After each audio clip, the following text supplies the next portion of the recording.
Welcome to the Alternative Investment Podcast. I am your host, Andy Hagans, and today we're talking about family offices, logistics, real estate, private equity, all kinds of awesome topics. And with me, I have Nick Parrish, who is Managing Director at Cresset Partners. Nick, welcome to the show.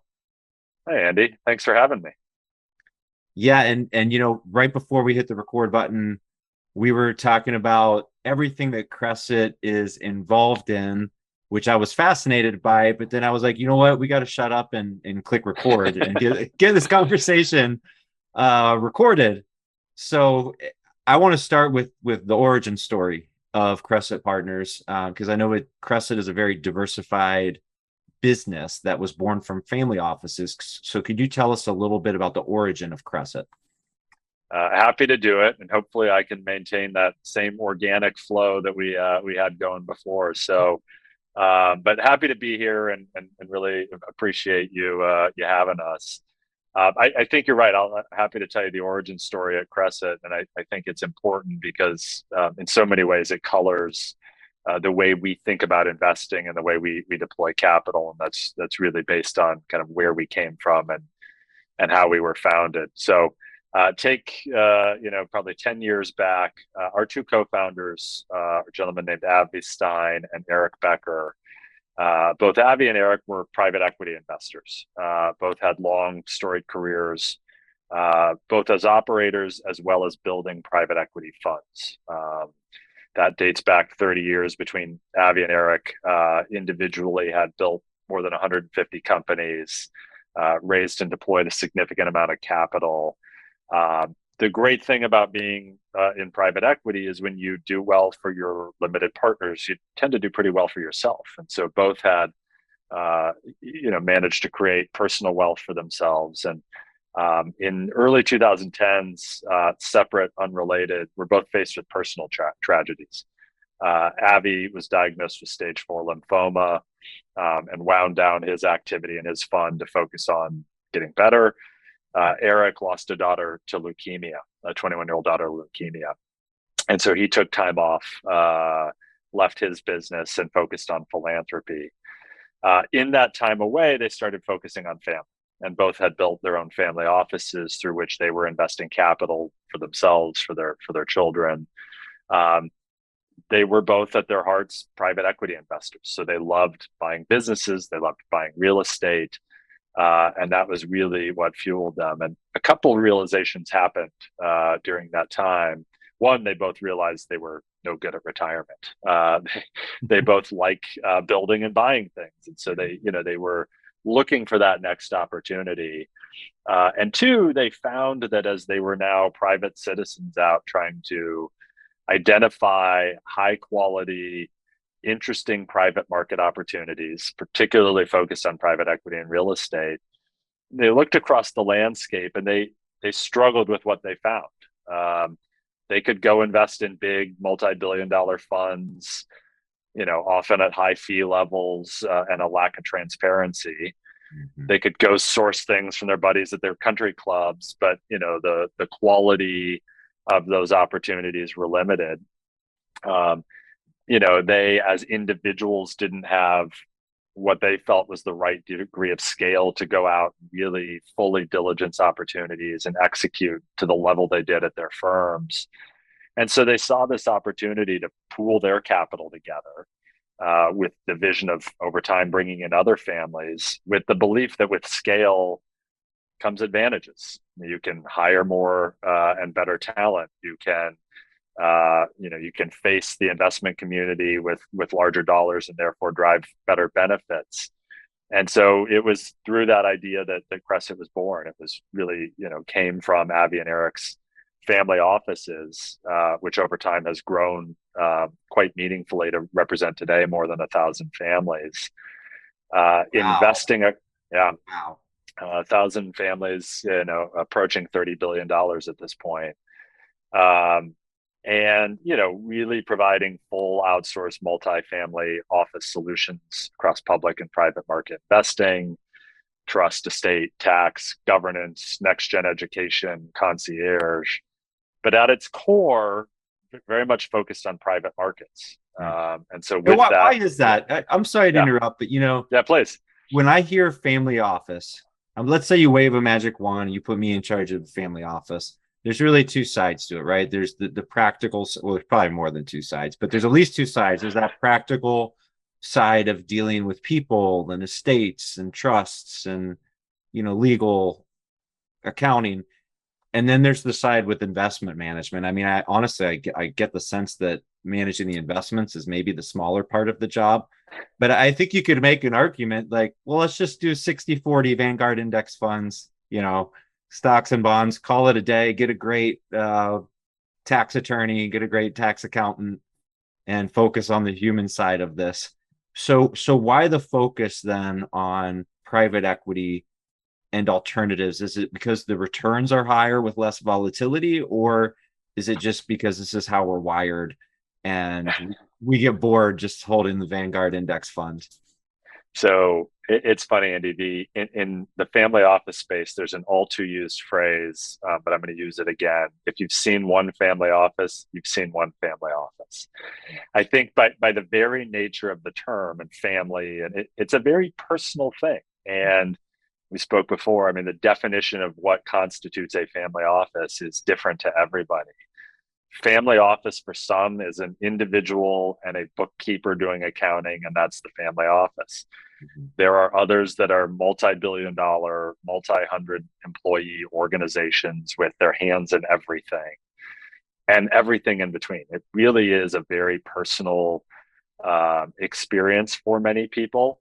It's driven by who the family and or the entrepreneur and wealth creator is, what their goals and objectives are. Sometimes it's very investment focused. Sometimes it's not. It's more a holding company through which you can execute on the wishes of the family. So it's really, really very unique for most families and individuals.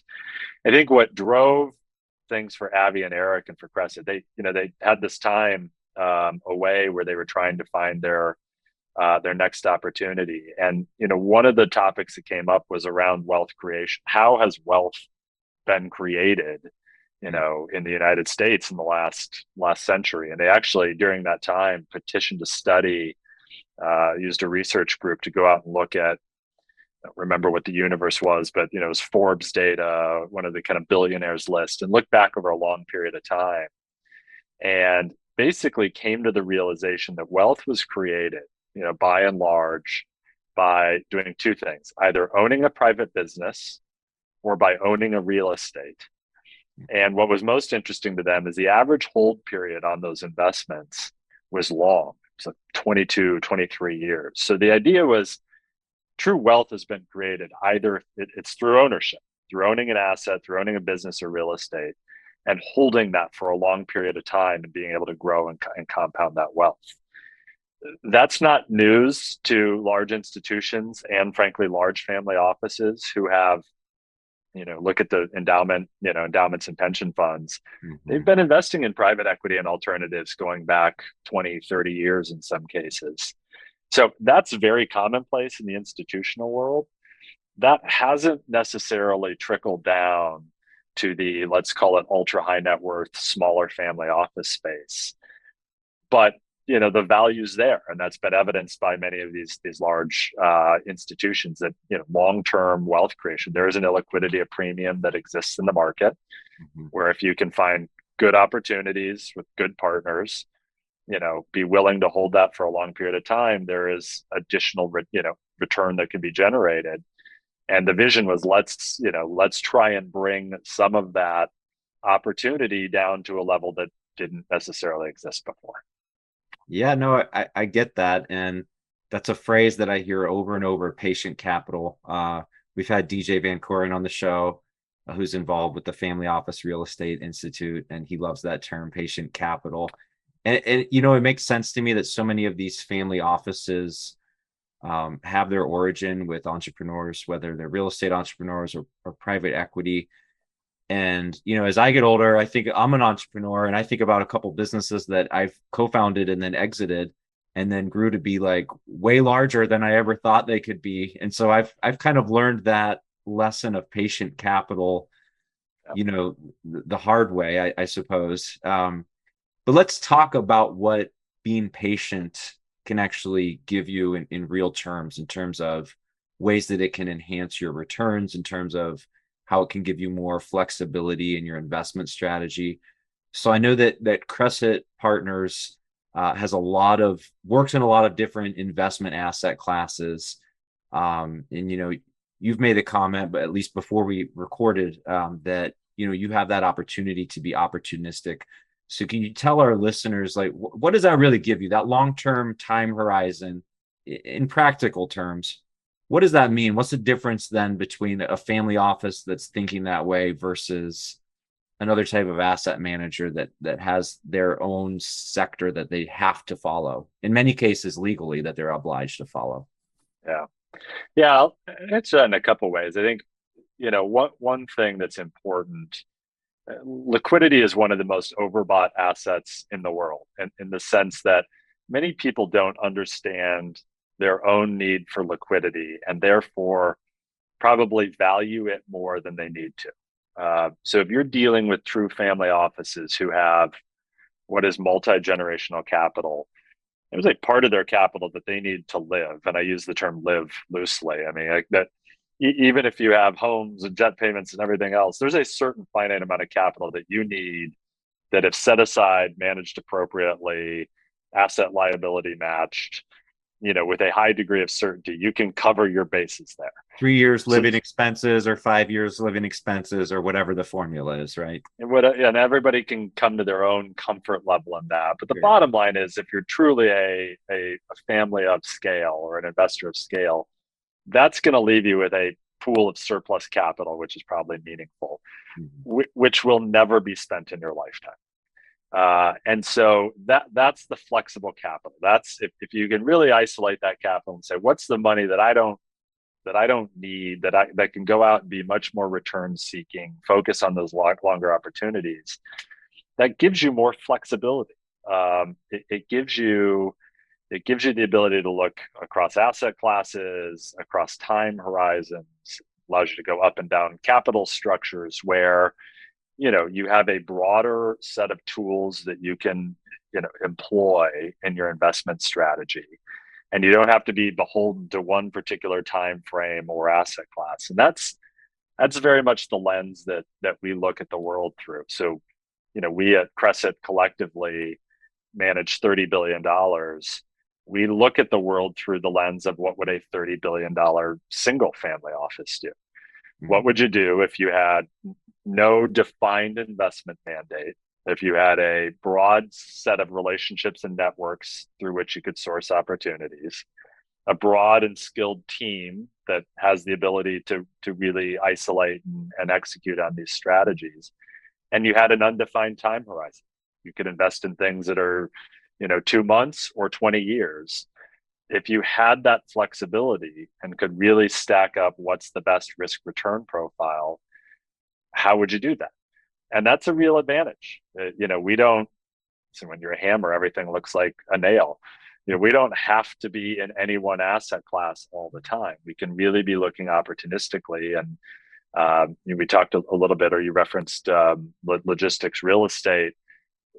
Good example where that's not something that may always be attractive, but there is a very finite moment in time where supply demand imbalance is out of whack. We have the flexibility of mind and of capital where we see that opportunity, and we can deploy capital into it, knowing that it might not be there forever. Sure. Is there always opportunity? I mean, I'm thinking of, let's say two years ago, or certain periods in time where it just feels like every single asset is overvalued. Is that just because I'm not a family office that I come to that dumb conclusion?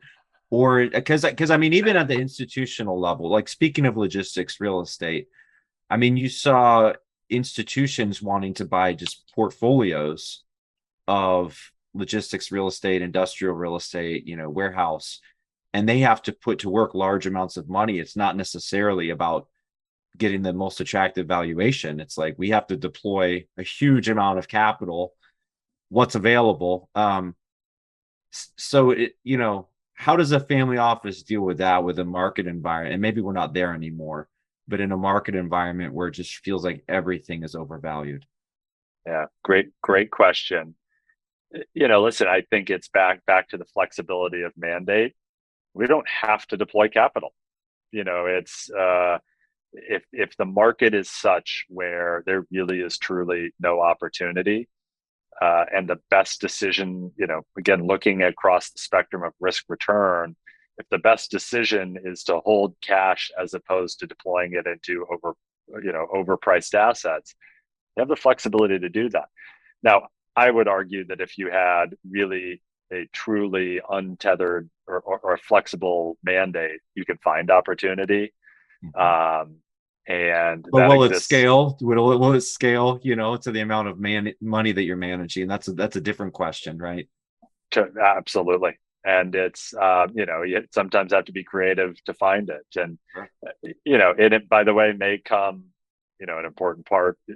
Opportunity may not just be in buying the right assets at the right prices, but there's structural alpha. The way you structure something might be value added. So you sometimes have to employ different tools. You got to be a little bit creative in environments where assets are overbought. But I'm a believer that somewhere in this big world, opportunity exists. And just to double click on the logistics thing for a minute, not to go down that path, but good example on your comment.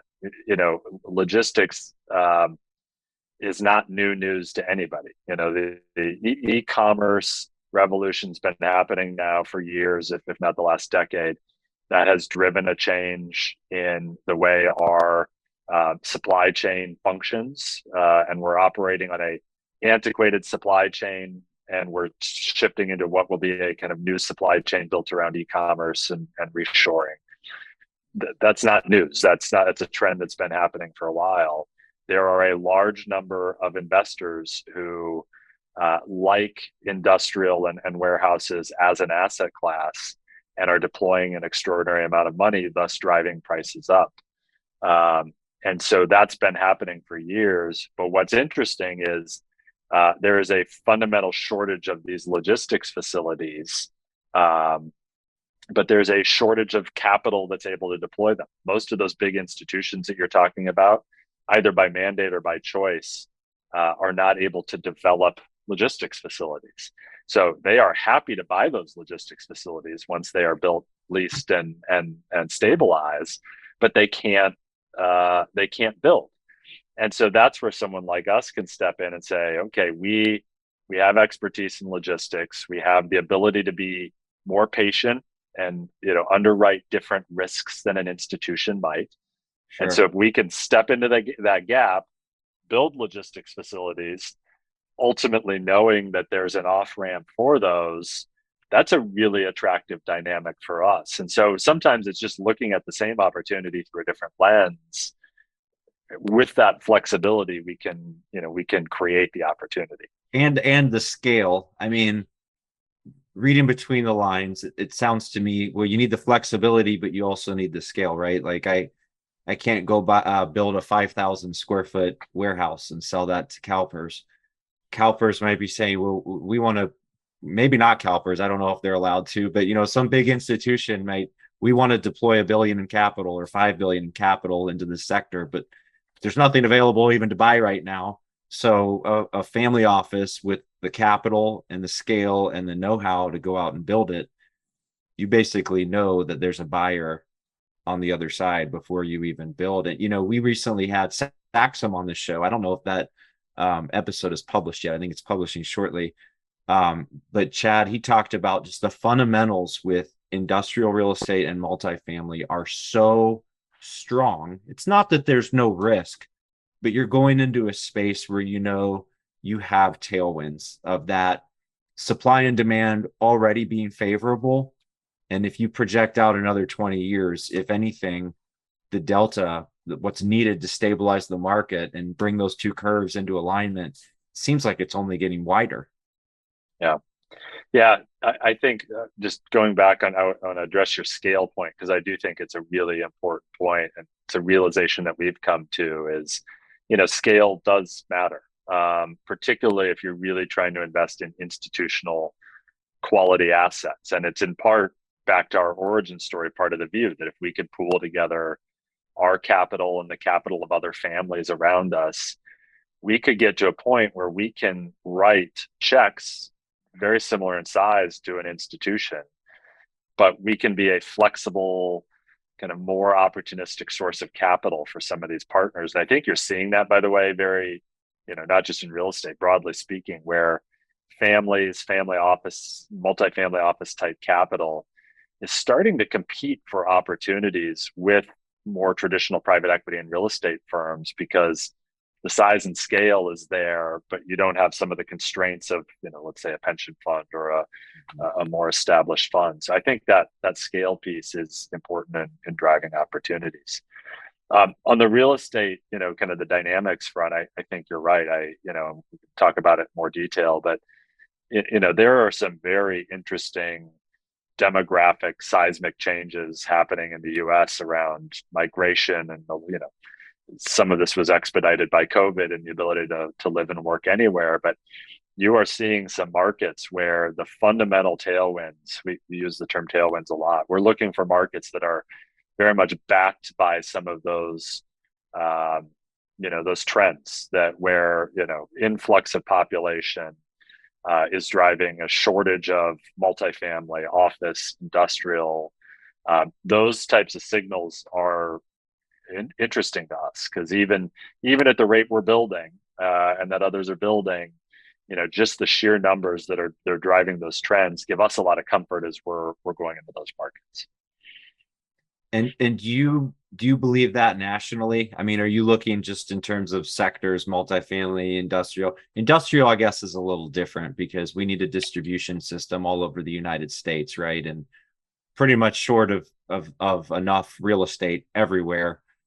Multifamily to me seems like it's a little not riskier, but it's very location dependent, and some markets have seen 30% rent increases year over year.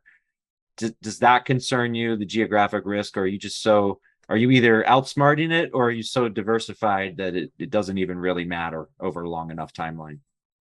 I think it always matters. And I think diversification, we have now at this point, national platform. We've invested in a lot of different markets. So we are believers in diversification. If I had a crystal ball, I'd tell you what, Nashville or Portland look like 10 years from now, but I don't. Sure. And so the one free lunch is diversification. That being said, we are very specific in our market selection. We tend to be looking for, and I would say this across asset classes or product types, though logistics has some kind of interesting and different elements, but we like growth markets. Tends to be markets that are driven by large recent influxes of population that could be driven by quality of life, lower taxes, more business friendly environments. Geographically, that tends to be the coasts in the Southeast and Southwest, smile states, if you will. So as you look at our real estate portfolio, we're active in markets like Denver, Austin, Nashville, Phoenix, Salt Lake City. These are markets that 10 years ago looked quite different than they are. But you've seen a both influx of individuals and as well as companies to those markets. And what that does is that it obviously has a supply demand influence. That there's going to be a shortage of multifamily, a shortage of office assets, and then transitioning to logistics.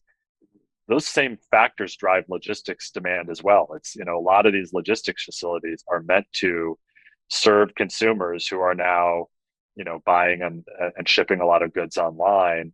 You need large facilities located near major population centers. So all of a sudden, Phoenix has 2 million people that they didn't have before. You need more warehouse space. I think the only additional element to logistics is you're also seeing a little bit of a shift in the way goods are coming into the U.S. and how they're moving around. So what goods are still coming into the U.S., right? Well, I mean, yeah, funny if you've ordered a Peloton in the last 2 years, you Right. know the pain points there. But that's a very real situation. So I'll give you two examples. I'll pick on Peloton. I mean, one of the big backlogs for a while was the port of Long Beach. You know, there was stories for a while about 70 or 80 ships lined up, waiting for weeks to get into Long Beach, and so you had fundamental choke points, you know, where goods and were being shipped into the U.S. And so that's caused a couple things. It's caused now port diversification. So, you know, think about places like Houston, Jacksonville, Savannah, Charleston. These are deep water ports, you know, with access to the eastern seaboard. Houston, Texas, for example, is, I believe, the closest deep water port to the Panama Canal. So where that backlog existed, you know, those goods are now being redirected. Well, that you're going to be bringing in these huge container ships into Savannah. You're going to need facilities there. And there was a New York Times story of probably about a year ago where they were legitimately dumping these containers on the side of the seawall in Savannah because there weren't even warehouse facilities there. So Wow. that's driving opportunity. There's also things we're building a project in Phoenix, Arizona, which you wouldn't think of as being an outpost for excuse me, for a coastal port, but it became so um, crowded there, particularly in the Inland Empire around the port of Long Beach, that it actually made more sense for people to take goods off ships, put them onto a truck, and then truck them to Phoenix, which is about a 4.5 hour drive, where there was much more space, much more land to be able to build these logistics facilities. And so you're seeing, you know, some of that is driving some really interesting trends in the logistics space specifically, but it's all centered around this idea of growth and migration, and you know, a pretty meaningful movement of people, you know, relative to the way it existed Yeah, before. Nick, as you were talking about that in your examples of, Georgia and Houston and Phoenix, I'm thinking like, yeah, who wants to deal with the union in New Jersey? With so the smile states, I mean, a lot of it is that migration. I mean, maybe this is just circular logic, but migration because we're seeing job growth and wage growth in these areas, and they're nice places to live, and they're easier to do business. So it's I would call it a virtuous cycle of investment in those places that I'm up north, so don't get me wrong. I love the Midwest, and much Yeah. love to any New Jersey listeners. But it's an investment or a bet that goes beyond just simply multifamily housing. Just the economy that we live in, and people have the ability to migrate and work from anywhere. So I don't necessarily need to live in downtown Manhattan to do this job. Um, it really resonates with me, just that whole mindset of the family office of patient capital. And hosting this show, I'm not really inside the industry. I'm an LP, right? I like private placement offerings. I like looking into them, analyzing them, kind of keeping up with what's available. So when I look at a firm like Cresset, so successful in the multifamily office space, so much assets under management with that area of the business, why bother with LPs? Why bother with private placement offerings and your sort of everyday accredited investor or everyday, financial advisor or RIA? Does it just enhance your scale, or is there something else strategic with the growth in that side of your business? Yeah, I would answer that. Certainly, scale is important. I think, you know, we are ultimately, while Crescent exists, we are ultimately a collection of families, and without each of those families, you know, we wouldn't be who we are. And so I think that's important. And so bringing in other like-minded families into and alongside our business to invest in these opportunities, uh, that has value. And we have been fortunate over the last few years to grow to a pretty reasonable scale, but there's still plenty of opportunity for us where more scale can drive more benefits, and up until that point comes, we'll continue to grow the business thoughtfully. So I think that's important. But I would tell you, we are big believers in community and the value of peer networks. And to say that all we get from our investors is capital, I think would be short-sighted. We have You done a also want my very, ideas, right? You want me emailing you at 4 in the morning with my latest crazy idea? I will be a little careful on advertising that one. But all kidding aside, No. it has been an amazing, for me in particular, a realization that, we represent and invest on behalf of hundreds, if not thousands of, what are largely entrepreneurs and wealth creators. Sure. They didn't create wealth by being dummies, right? They know a space. They have successfully either built, bought or sold businesses in those spaces. They've invested in real estate. We would be naive to not leverage that platform. And so we have done a lot around peer-to-peer learning opportunities and education. We will bring our clients together often around topics to share ideas. It's becoming a source of deal flow for us. A little bit on the real estate side, very much on the private equity side, where we have seen from our clients opportunities to invest in businesses, either their businesses or businesses through their relationships. So it's a tangible source of opportunity where if we have 1,000 sets of eyes and ears out in the market, that's a real advantage to us. It also brings market intelligence. If we're looking to invest in a healthcare company, odds are I can call a dozen healthcare entrepreneurs or executives in very short order who are investors of ours to get real time feedback from practitioners in a market around a particular opportunity, and that's extraordinarily valuable to us. So I think don't get me wrong, we like additional capital to pursue these opportunities, but I think it's really the network and the value that brings is as important as anything. Yeah, it sounds like that networking philosophy, community building, maybe is a core part of who you are. I mean, thinking about gathering together so many families and having shared offices. That could be a very good, powerful thing. And I think you spoke to the power of it and its Yeah. strengths. It seems like in some situations or for some companies that could be nothing but complexity and a headache. Yeah. So it seems like you all have found a way to leverage that to enhance your opportunities. Yeah.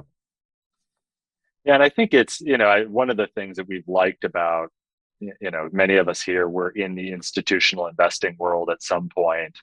The nice thing about the family office space that we have found is family offices are not competitive in the sense that there's lots of opportunity out there. These families are largely trying to deploy capital or preserve capital and serve, the families they represent. And there's a general acceptance in the market that, you're not going to know everything, and you can benefit from talking to your peers. And maybe you've got a great investment person, but you don't know what's happening. You don't know what the best technology platform is. And so there's a lot of openness in the family office space. And you see that with some of these family office groups that have been formed and through organizations like ours. And it creates for a very collaborative environment. We all recognize that, if we share information, if we pool resources together, if we learn together, that we're probably all better off as a result of that, rather than being competitive with one another. Yeah, and I mean, especially even structurally with a lot of deals and projects, you see family offices co-investing, even if they're not in a shared office or a multifamily office. Yep.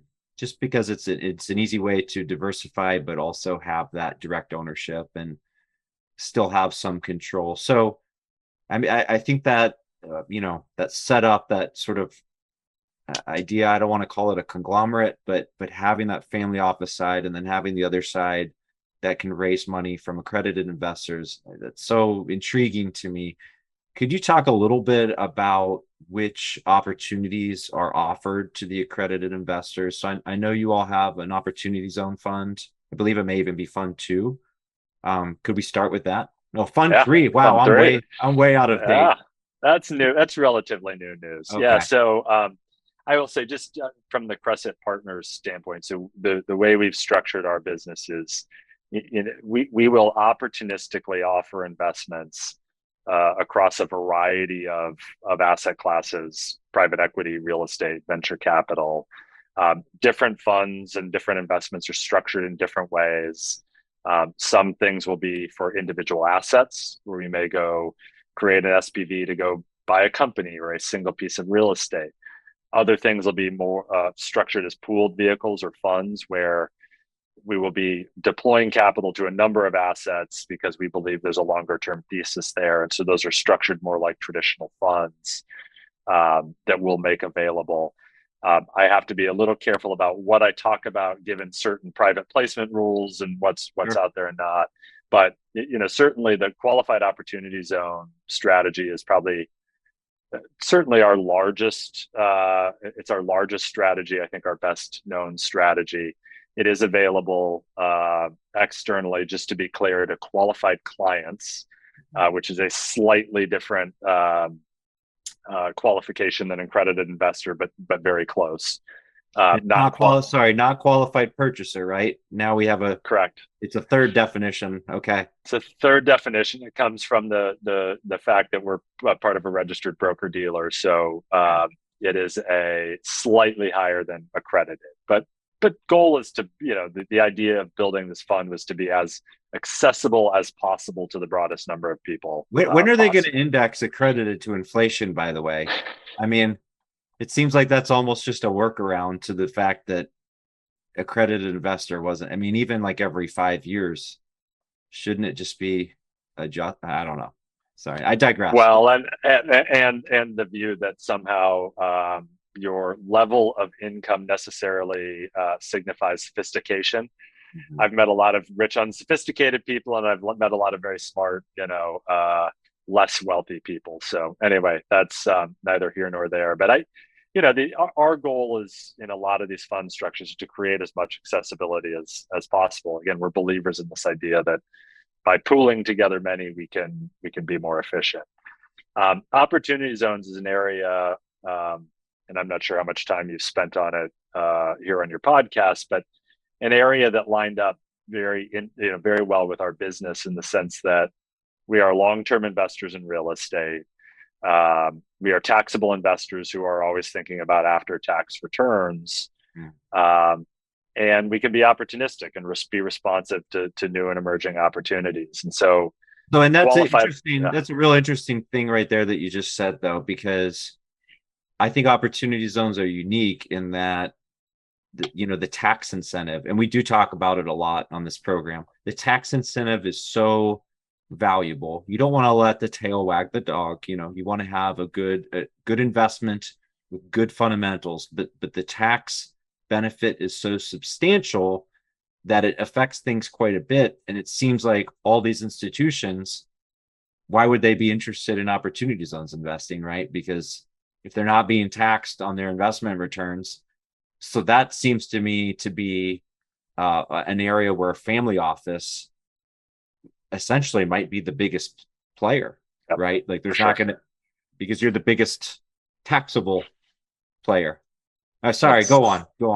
No, you're 100% right. I was just going to make the comment. I've heard the analogy that the tax benefits on QOZ, if you do it right, and I 100% agree with you, the reality in opportunity zones are you have to get the investment right. Mm-hmm. Because without that, really the benefit is on not paying taxes on your gain. It doesn't do any good if you don't generate a gain. So you got to get the investment right. If you get it right, the tax benefit is real, it's meaningful. I've heard the saying, it's not the icing on the cake, it's a whole other cake. It can really drive outsized returns. And you're right. You look at pools of capital, large family offices, people selling businesses, having large liquidity events. It's a really very flexible program. It can be, sale of artwork. There was a period of time where we were seeing a lot of crypto gains that were being put into QOZ. But it's, listen, if for taxable investors, if you have, and I'm going to go back to your term, patient capital, if you have the ability to be patient take a long-term time horizon, have interest in diversifying into real estate, and have a capital gain, it is one of the best gifts you'll get from the federal government, because the compounding effect of the program is very powerful. Absolutely. But to your point, so we've been investing in that space since 18. We are on fund 3. Is it a diversified fund? So is each fund investing in new assets, or is it a pool of assets with a new fund that can kind of go anywhere? No, so think of them as kind of traditional closed-end structures where those funds are raised, they're deployed to a pool of assets. That fund is closed, and we move on to the next one. Got it. So we've done 2 series of those. Both which have raised. The first one raised about 465 million, invested in 7 assets. The second raised 650 million, is invested in 9 assets, and we're now on to fund 3. Just launched that a month or so ago. What was the latest estimate? It was 30 billion raised, and so you guys would be 3%. I think that was from Novogradac or someone recently. By the way, I think that wildly underestimated the actual money that was invested in opportunity zones. But so Cresset Partners is one of the larger players. Then I know that you guys got in early. But so you're one of the larger players, and are they're diversified funds? Are they focusing on logistics, or is it a mix of logistics and other sectors? The opportunity zones are largely focused on multifamily. Okay. Not necessarily by design, but I would say probably 70 to 80% of the capital there is in multifamily. There's a couple reasons why we like multifamily within the context of a 10-year hold. One, the annual rent rolls on leases that has a better inflation hedge with it. There's some concern. A lot of industrial leases are 10-year leases, often with single tenant. So you can't reprice a rent with industrial necessarily, and if inflation sticks at 8% for 5 more years, that could really get wonky, I guess, with some long term. You can often negotiate in rent increases and escalations into a contract. The bigger concern, particularly with QOZ, is if you have a logistics building that has one tenant that's going to roll over every 10 years, and you're going to sell that building at 10 years, you could have a situation where you are either 100% leased or 0% leased. That's not a good. We want to exit a stabilized asset that's 98% leased up, right? So I could see that versus it's a good, but versus multifamily where you're at any point in time you're 90-95% leased. There's much more certainty around that at the time of exit. So we like multifamily, but we've done a couple office buildings.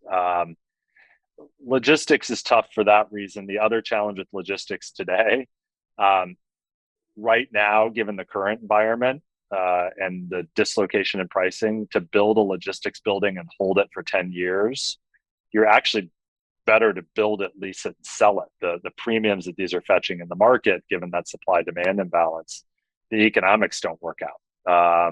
It's kind of better to develop and sell it than it is to develop and hold it. Wow. So for that reason, we're focused mostly on multifamily and office for now. And then I understand that Cresset also is involved with private equity and venture capital. So let's talk about those spaces for a minute. We've seen real estate, like institutional quality real estate. Obviously, there was a big run up. I mean, you just mentioned yourself with logistics real estate, to where it's still is not, let's say, not necessarily priced attractively for a long-term buy and hold. And I know that, overvaluation these days, in the past decade or two, it seems to just everything kind of moves together. So are valuations attractive in private equity and venture capital right now? Are they more attractive relative to public markets? Or is it just, is it again finding the quality, and it's sort of not so much the big picture, it's more that the certain opportunities that you find are attractive? Yeah, Good question. I'd say remains to be seen. Okay. Let's maybe check back in 3 to 6 months Well, and see you're what the probably the answer. most honest guest I've had so far. Oh, I'm kidding. I appreciate that candor, though.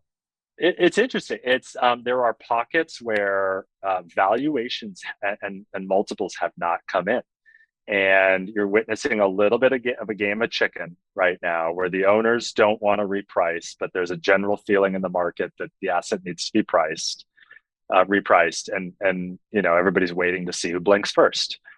So I Can we think just all wait for 2 years and there will be a 16% real repricing if we just, if it nominally stays flat? I think that's likely, though. The interesting thing about this environment, yes, multiples were high. However, and interest rates are going up, but you still have it many places. You have full employment. You've got companies that are continuing to continue to grow and produce returns. So it is a very case by case analysis, by sector, by business, that just because market multiples are coming down doesn't necessarily justify that all multiples should come Well, down. that's so interesting. It seems to me like the recession that we're in, I guess not everybody agrees it, but that we are, but it's hit a segment of people, and then there's other segments of people or MSAs like Washington, D.C. It's like recession. What are you talking about? Our revenues are up 30% year or whatever. Yeah, And so it's not that overall down. You're right. That overall pressure, it's not evenly distributed throughout the economy at all. it's not. And I think, to the other part of your question on venture, where you have seen multiples reprice is in things that were much more growth oriented. So where multiples have come in is on, growth is not being priced the way it was before. That has absolutely impacted venture capital. Some of these venture companies, they have repriced. You're seeing down rounds on companies. Um, Interestingly for us, we're relatively new into venture capital, so we are actually early in our deployment. I'd like to take credit for this, but we're going to probably end up more lucky than anything else. It's a really attractive time today to be deploying into venture capital because those multiples have come down. Some of the supply demand, I shouldn't call them supply demand, some of the imbalances that existed in the GP LP relationships in venture, where these VCs could drive extraordinary terms and raise an ungodly amount of capital. Those things have right-sided. So you're seeing much more normalization in venture. You're also seeing just slower deal pacing, which Okay. allows these VCs to really underwrite the deal, not just feel the need to jump at everything. And so Right. this has actually created a really nice landscape for venture capital investing. And if you look back historically at VC vintage years, it's typically the vintage years coming out of recessionary environments that are pretty good. Post.com, post GFC, those are decent times to be deploying capital into venture. So we feel like there's some value and opportunity there. We'll see on the kind of more traditional, private equity side of things. We certainly think there's some opportunities and way to do it. More defensively, preferred securities, defensive industry sectors, but there's not a wholesale step down yet there that's screaming buy signal just yet. Well, we can only hope, we could all use a little humility, myself included. And I think that the VC industry, they're probably due for a little humility. But as you said, it's really timing has such a huge role in this. And where there's a surplus of capital that's chasing opportunity, you have very little leverage, right? When you're looking to place that capital. When the market dynamic shifts coming out of the dot-com crash, obviously a very different dynamic there. And as you said, created a great vintage year. So Nick, this was just an awesome conversation. I can't thank you enough for, just sharing your knowledge about family offices and the strategies that you use at Cresset Partners. For our viewers and listeners who are interested in learning more specifically about your offerings for accredited investors, where can they go to learn more about those opportunities and about Cresset? I would probably say, check out our websites. The best way to do it, crescentpartners.com. A lot of detail on opportunity zones and logistics in particular, but certainly ways to connect with us to learn more about anything that we're doing. So start there, and we're happy to be a resource to anybody who we can be helpful to. Awesome. And so for our listeners, if you want links to all the stuff we mentioned in today's show, including a link to Cresset Partners website, I'll be sure to put that in the show notes at altstv.com/podcast. And don't forget to subscribe to our show on YouTube and your favorite podcast listening platform, so you can be sure to receive our new episodes as we release them. Oh, and don't forget to leave us a 5-star review. I also love getting those reviews. Nick, thanks again for coming on the show today and sharing all your knowledge with us. Thanks, Andy. Happy to be here.